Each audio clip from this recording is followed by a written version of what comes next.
She stormed onto the battlefield like a goddess of war, 8 feet tall, armored in midnight black, and eyes that burned like twin suns.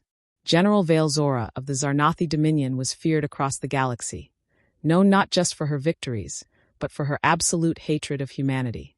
To her, humans were pests, weak, emotional, and hopelessly chaotic. But that day, on the scorched plains of Terra 7, something happened that would change her forever. It wasn't supposed to be a real fight, just another skirmish, another planet to conquer, another flag to raise.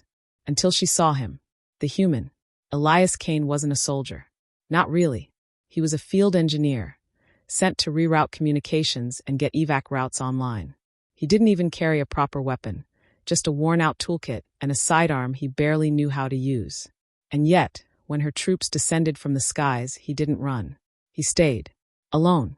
Face dirty, heart racing, but unbroken. And when she stepped out of her drop pod, towering over him like death itself, he met her eyes. And smiled. "I guess diplomacy's off the table?" he asked, voice steady, despite the tremor in his hand. Her soldiers surrounded him. They waited for her order to strike, to burn him down like every other resistance insect. But she didn't speak. Something in his eyes stopped her. Not fear, not defiance, compassion. And it made no sense. She was the enemy. She had slaughtered hundreds. Worlds had fallen under her command. But in that moment, under the cracked sky, surrounded by ash, she felt seen. "You amuse me, human," she said, stepping closer, letting her armor hiss open slightly. Her face, angular and sharp, studied him like a curious weapon. "Do you wish to die with a joke on your lips?" He chuckled. "Only if it buys my people a second longer to escape." For a full 5 seconds, she stared. The winds howled between them. Her troops stood frozen. Then she said something that silenced even her own officers. "Take him. Alive." They didn't understand. Neither did Elias. But she had made a decision. Back on the Zarnathi dreadnought, Elias was locked in a containment cell. He expected pain, interrogation, maybe death. Instead, she came to speak to him. Not once, but every day. "What drives you to resist?" she asked one cycle, pacing outside the field. "Hope," he answered. "And stubbornness. Probably the same thing that makes you conquer worlds." She frowned. "I conquer because order must be imposed. And I resist," Elias replied, "because freedom is messy, but beautiful." The days blurred. The questions turned into conversations. The walls between them, species, duty, blood, began to crack. One evening, during a ship malfunction, the power failed. Elias's containment field dropped. Chaos spread among the crew. But he didn't run. Instead, he found her, alone, cornered by panicked subordinates, and defended her, using nothing but a plasma wrench and raw instinct. When the lights came back on, she looked at him, not as a prisoner, but as a protector. "Why didn't you flee?" she asked, staring at the blood on his arms, none of it his own. He looked tired. "Because I didn't want to leave you behind." The silence between them was louder than any explosion. That night, she didn't sleep. She replayed his words over and over. She remembered how his eyes looked in the dark, frightened, yet determined. How his body trembled, but he still stood by her. He was human, and yet he felt more honorable than half her officers. The next day, she ordered the mission paused. No more raids. No more conquests. Her staff argued. The war machine rumbled. But she silenced them with a single word. Enough. They didn't understand. But Elias did. And late that night, she returned to his cell, standing just outside the reactivated field. "I was bred for war," she said. "I was never meant to feel this." He stood slowly, quietly. "Neither was I. But here we are." For the first time in her life, she reached forward, not to strike, not to command, but to touch. And as their hands met through the crackling barrier, something ancient and forbidden surged between them. Not strategy, not surrender. Something far more dangerous. Desire. And in that moment, the galaxy trembled. Not from war, but from the beginning of something neither of them could control. To be continued. The night after their hands touched through the energy barrier, Zora did not return to her command post. She stayed in her quarters, restless, her mind a storm of contradictions. Her instincts screamed treason. Her training warned of disgrace. But her heart, something she never knew she had, ached with a warmth she couldn't comprehend. She watched the replay of the moment, frame by frame, from the security feed. The way he looked at her, not as a monster, but as a woman. The way his voice held no judgment, only understanding. It was unlike anything she'd ever known. And it terrified her. The next day, Elias awoke to find his cell open. No guards. No restraints. Just her. She stood there silently, armored but helmetless, her long obsidian hair braided back. Her expression unreadable, but her voice soft. "Walk with me." Elias hesitated, glancing around. "Is this a trick?" "No. It's a beginning." She led him through the metallic corridors of her dreadnought, past confused officers and saluting soldiers. Rumors buzzed like static behind them. Some whispered betrayal. Others fascination. None dared speak openly. They stopped in the observation chamber.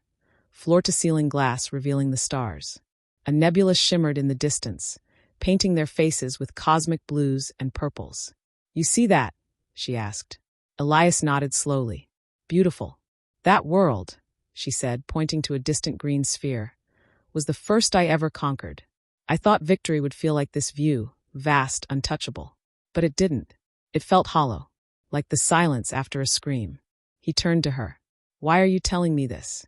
Her jaw clenched. Then, quietly, "Because you made me feel again. And I don't know how to stop."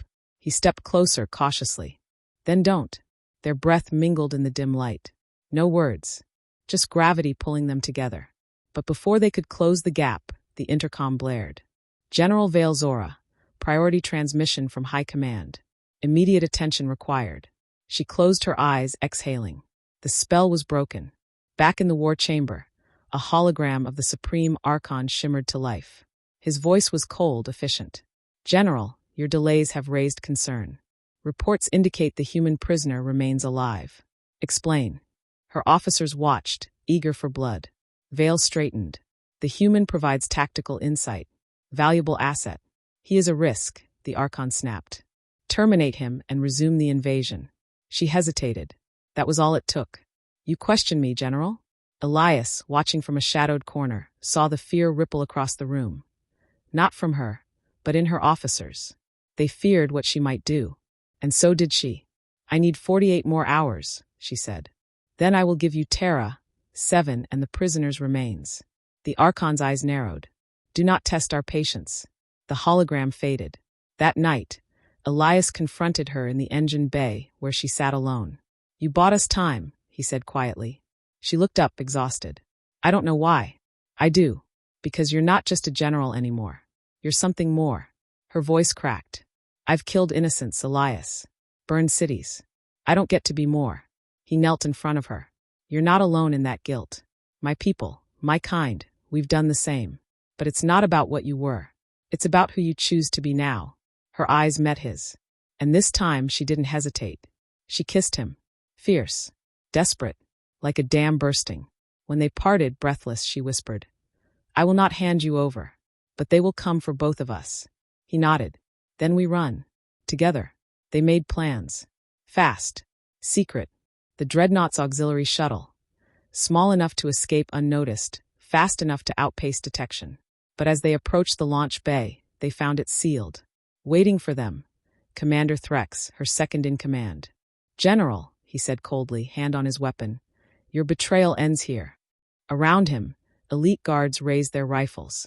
Elias stepped forward, but she held him back. "Threx, don't do this," she said, voice breaking. "Stand down. Let us go. You've gone soft, Vale. For a human, you disgrace the Dominion." Elias whispered, "We're outnumbered." She looked around, then smiled. Not outmatched. And with a cry that echoed like thunder, she charged. To be continued. The blast of her war cry scattered the soldiers like leaves in a storm. Vale Zora surged forward, her armor lighting up in streaks of crimson energy, every step shaking the deck beneath her. She moved with the grace of a predator and the fury of a dying star. Elias ducked behind a console as plasma fire rained down. He watched, helpless and amazed, as Vale fought. Not to conquer, not to destroy, but to protect him. Her blades clashed against Threx's guards, spinning, parrying, striking with terrifying precision. Sparks flew. Alarms screamed. But numbers were against her. Just as one soldier raised a rifle to fire at her exposed flank, Elias acted. He dove, grabbed a discarded pulse rifle, and fired. The shot landed. The soldier fell. Vale turned, shocked. I told you to stay back, he shouted. And let you die for me? Not a chance. Together they fought. Back to back. Her strength, his agility. Her training, his improvisation. It was chaos, beauty, madness. And for the first time, they fought not as alien and human, but as one. When the smoke cleared, Threx lay defeated, wounded but alive. The other guards had fled or surrendered. Vale stood over him, panting. You were like a brother. Threx spat blood. Then why betray everything we fought for? She looked at Elias. Then back at Threx. Because I finally found something worth more than conquest. She and Elias made their way to the auxiliary shuttle, alarms still blaring across the dreadnought. As the hangar doors groaned open, and they stepped into the cockpit, Elias glanced back one last time. You sure about this? He asked. No, she admitted. But I'm sure about you. They launched. Pursuit came instantly. Warships screamed through the void after them. The Dominion didn't forgive betrayal. They didn't allow desertion. They would be hunted to the ends of the stars. But they didn't care. Together, they vanished into the nebula. Two fugitives. One bred for war, the other for peace, bound by something neither of them expected. Love. Weeks passed. Then months. They found refuge on a fringe world, Nerelia Prime. A jungle planet with violet skies and waterfalls that glowed at night. No war. No chains. Just life.